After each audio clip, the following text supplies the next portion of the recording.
get up so early in the morning to go and get in the weight room so that when you get illegally blocked in the back like I did, it doesn't hurt. I didn't go to the ground. He didn't knock me down. Eugene can run, and he's big, and he's fast, and I was just embarrassed.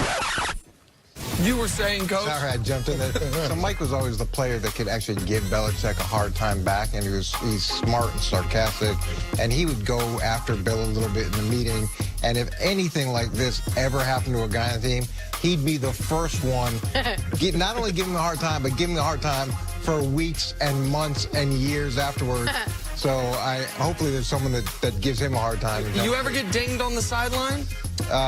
No, I got hit one time at the end, right before we went on vacation for the summer, and I thought I was going to have to, get surgery. The thing the players are always trying to avoid. It was the worst. It was the worst, but thankfully it was just a sprain. At least Vrabel must be huge. Yeah, something like that, but at least Vrabel didn't fall down. Yeah, he says he didn't fall down. I think as long as I don't fall down, I stay face. Yeah, but you're still getting clowned for that no matter what. Oh, no question about it, Coach, but I mean, still some semblance of an athlete. That's a little bit of contact balance. And I'm told that ref played in the NFL briefly for the Raiders, so that's a big guy. Okay. Listen, Does it make it more okay, Yeah. understandable? Yeah, of course. Okay. I mean, you can't have, I'm trying to think of Gene Steratore. He's not even in the ref anymore. But that guy's knocking you down. Yeah. This guy's a former pro. And in fairness, everybody has a shot to knock you down if you're not looking. I mean, you have no chance to brace. Okay, fair enough. That's fair. Breaking down the technical aspect of blindsided knockdown. Sticking with Vrabel and the Titans, Coach, they face a tall task in the AFC Championship against Pat Mahomes in that dominant Chiefs offense, but Derrick Henry has been absolutely unstoppable, and the Titans have won the last 4 games against KC. Coach, do the Titans have any shot of pulling off this upset? Yes, they absolutely have a shot at pulling off the upset. And if we just went to the discussions last week, everybody said, would they have a shot at pulling off an upset? And most people would say no. Yeah. And so as certain as some people are that this game is just locked in, definitely a win, it happens. And I think a lot of things are going to have to go right for those guys. But when we were in the Super Bowl against the Rams, we were 14-point underdogs. 14-point underdogs. It was the second biggest line in Super Bowl history at that point, next to the Joe Namath Super Bowl. Jets. And we had no chance. And the week before, we played the Steelers, and the thought process was we had no chance.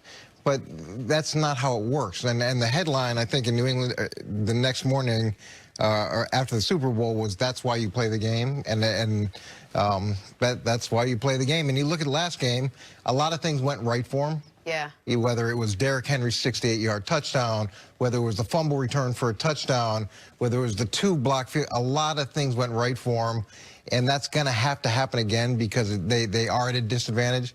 But why can't it happen? It's been happening all season. So I want to lean on your 2001 Super Bowl experience for a moment, because you guys are playing a Rams team built very similarly to this Chiefs team. Now, huge talent differential. Enormous talent differential, a track team playing on a football field. Now, the Rams didn't have a superstar tight end, but the Chiefs don't have Marshall Faulk. So, you know what I mean? I understand Kelsey and Faulk are very different players, but it was speed on the... called the greatest show on turf. Greatest show on turf, right? Enormous speed on the outside, great receivers, and then a guy either coming out of the backfield or in Kelsey's position, kind of tight end position is kind of the X factor.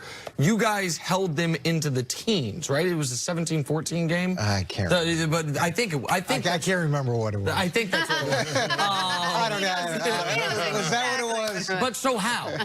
So how and what can Vrabel pull from his experience there with this game here? Because you've told me off the air before this game was even coming up, when we've talked about Vrabel, because I like talking about the good young coaches that are next in the pipeline, and you've talked about how smart Vrabel is, you know what I mean, what a unique player he was to coach. So how did you guys do it, and what can Vrabel pull from that experience? Yeah, look, Mike is an incredibly smart guy. He's one of those guys that when I was the defensive coordinator, I could reference games that we had 4 and 5 years earlier, and he could not only remember the game, but he could remember the situation. His recall was typically even better than my own, and in the sense of I was the one bringing up the topic, but he has that ability to catalog things. And one of the things that happened in the our Super Bowl years, we played in that first game, and we had one defensive approach, and it was a lot of zone. And we came back the second game, it was a radically different approach. We played a lot of cover 2, and we got up and we beat up their wide receivers. We were physical. To me, that's what you need to do with Kansas City. I could see they played some cover 2 last time they played, but this is a team that you need to go beat up. You need to try to beat up Kelsey and beat up Hill and not let him get off the line of scrimmage and get going. And if you can do that and be overly physical with him at the line of scrimmage and not let him get started, you got a real chance. Coach, I think that's where it starts with Tennessee being able to slow down this attack. I mean, you saw when they played zone coverage in their regular season matchup, they were off, and they allowed free releases for those Chiefs receivers, and those guys got into the second and third levels of that defense in a hurry, and it was pitch and catch for Pat Mahomes. This quarterback is entirely too good. These guys are entirely too skilled to allow them free releases off of the line of scrimmage. You have to do something to disrupt the timing because you know how fast those guys play. So, to me, it's not a matter of can you match up with your speed. If you're Mike Vrabel, you know the answer to that. It's no, you can't. So what you have to do is use physicality in order to slow them down and make it a game that you can win. And that starts with being able to reroute those receivers. Doesn't matter whether you're in zone or man. I'll leave that for Dean Pease to figure out. He's one of the best defensive coordinators in the game. But you have to start by not allowing those guys to get off of the line of scrimmage, because if they do, then it's going to be a pitch and catch. And I imagine they'll double team Tyreek high-low, so he can't have those vertical shots. So you try to take that away. And look, Kansas City does a nice job on over routes where they just run them directly across the field, which hurts those double teams. And then with Kelsey, you're going to see linebackers. You're going to see a lot of defensive linemen at times get up, hitting him, not trying to let him get started. You got to keep Mahomes in the pocket. That's the third element of this. And you've only been saying that for 2 years. Yeah, it's so frustrating. It's painful to watch. But I feel the pain of the defensive coordinator because I know Romeo Crennel really well. And I know Romeo talked about keeping Mahomes in the pocket. And they couldn't. And they couldn't. It's easier said than done. You guys are describing a way for the Titans to win that involves slowing the Chiefs' offense down. And one of the reasons I'm so confident is that's happened literally once in Patrick Mahomes' career. The Colts game this year, you guys remember national television, Chiefs 10-point favorites. They lose, I think, 19-10 in that game. And then they got a field goal late, maybe 19-13. But afterwards, it was like, oh, the blueprint's out. You play man-to-man on this team, you can't. That is the only game. Patrick Mahomes only lost 8 times as a starter where they have lost because the offense wasn't good. His other 7 losses, the team has allowed 43, 54, 29, 38, 37, 31, 35. Aside from that one Colts game, the path to beating the Chiefs in the last 2 years has been go outscore them. And so that's why I don't think it's a Derrick Henry-centric game. It's where it's going to have to be Henry's going to, if they have any shot, which I don't feel they do, Henry's going to have to be really good, but Tannehill's also going to have to be really, really good. It's not going to be the way you guys, I don't think it can be the way you guys beat the Rams, where it is we absolutely choke out their defense, in part because Vrabel's not Belichick. Let me just ask this question, though. Who thought that they were going to beat the Ravens the way they beat the Ravens last week? Who was on air last week talking about that was how the game was going to unfold? No, so listen, I said on the air that of all the 4 games that weekend, I thought the one where the upset was most likely was Tennessee over Baltimore. But I did not think they could dominate the game the way they did. But one of the reasons they dominated the game, Coach, is they had a +5 turnover margin. 3 turnovers, 2 turnovers on downs. That is, and it would be 3 of their 4 touchdowns came on short fields, you know, on the plus side of the 50, as you talked about. Those are things that I don't think are sustainable, but even if they are. They aren't sustainable, but we saw with Kansas City, what did they do last game? Some of this is them getting out of their own way. Well, how did they lose the last game against Kansas City?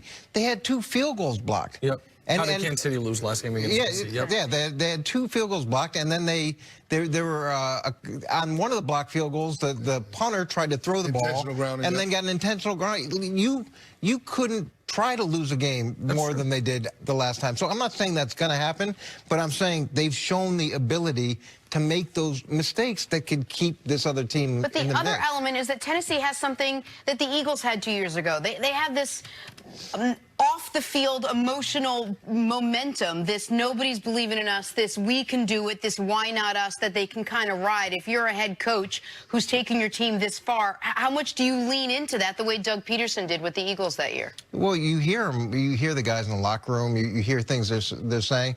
They are talking about that, but there's also the element that you hear from Mike Vrabel of, yeah, we do belong. We should be in this game. And as much as people don't believe in us, we have the ability to win this game. And then there's that component of it too. You like the underdog aspect of it, but you also want your guys to not be intimidated and know that they're going to go in there and they're going to take what Kansas City, I'm sure, has already chalked in as a victory. They're going to go in and they're going to take it, and that's I'm sure the approach that they're talking. The Eagles also rode home field advantage, and they had off.